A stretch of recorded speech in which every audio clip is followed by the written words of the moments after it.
We have been reading the book Junie B. Jones is a Party Animal. And we want to have just a little discussion just for a minute about what's happening in the story and who's in the story.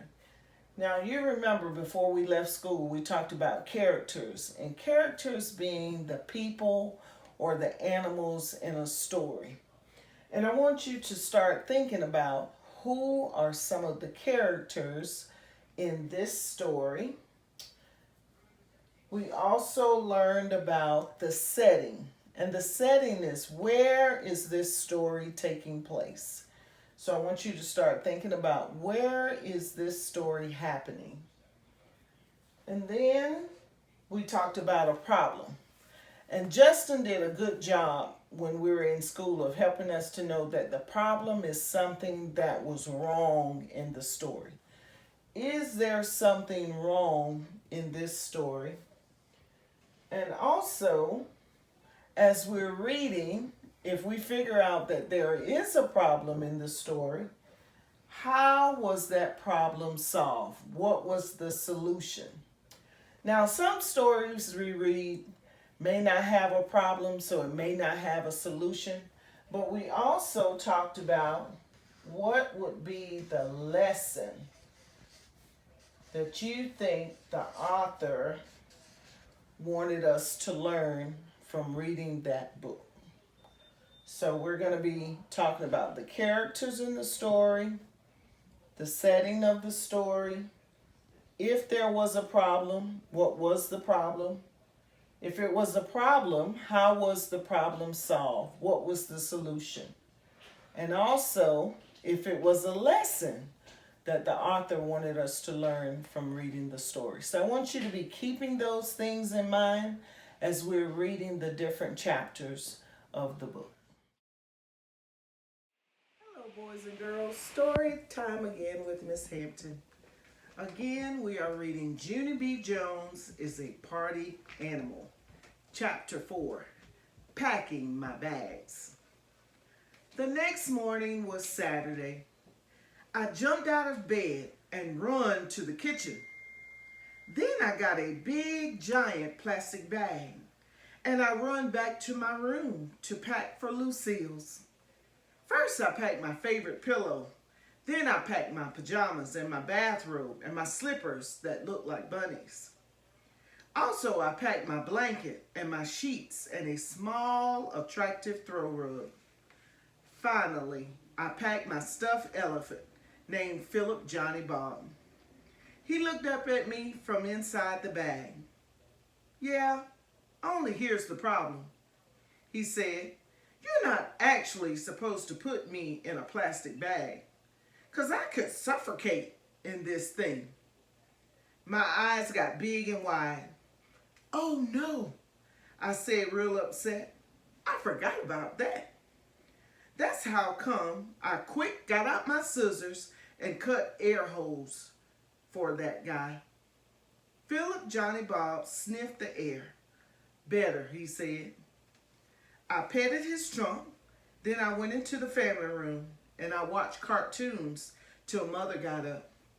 Pretty soon, I heard her slippers in the hall. "Mother, Mother, I'm all ready," I said. "I'm all ready to go to Lucille's." I pulled Mother into my room and showed her my plastic bag.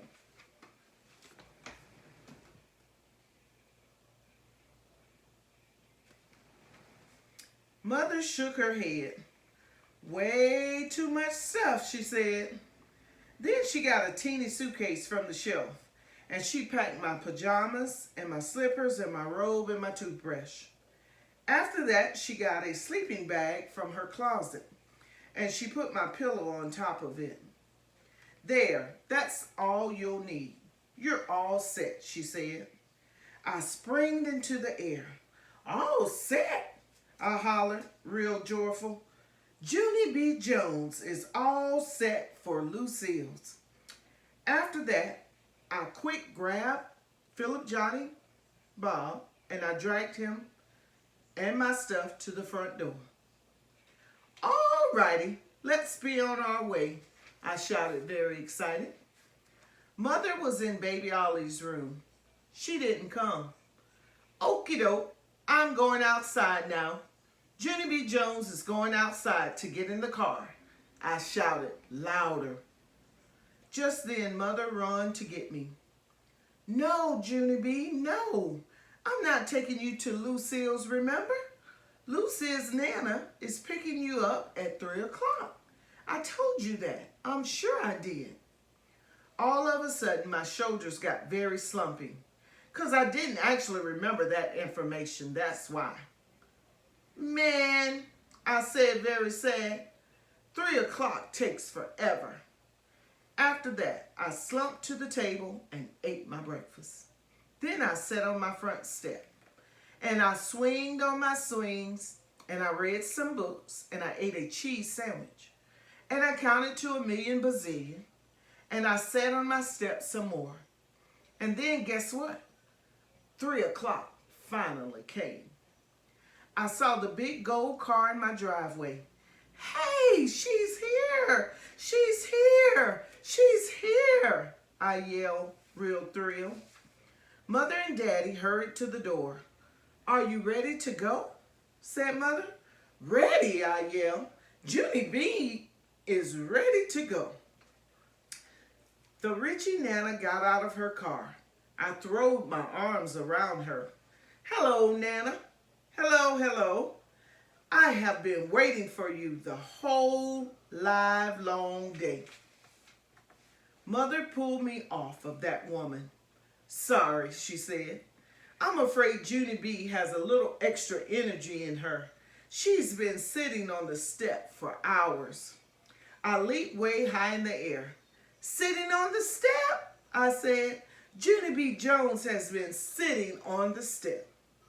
Daddy and Mother carried my things to the big gold Cadillac. And guess what? When they opened the door, Lucille and that Grace were already in the back seat. Lucille! Grace! I didn't even know you were already here. And so this is a delightful surprise. I reached inside to try to tickle them, but Mother pulled my hand away. Please, Junie B, don't start, she said. I saluted her. Hey, Captain, I said, real hilarious. After that, I got in the car and I bounced on the safety seat. Only too bad for me, because I accidentally bounced too high and I banged my head on the roof. The Nana did a gasp. I patted her. Yeah, only that didn't even faze me, I said. After that, I buckled up my seatbelt and I waved goodbye to Mother and Daddy. And the Nana drove us away.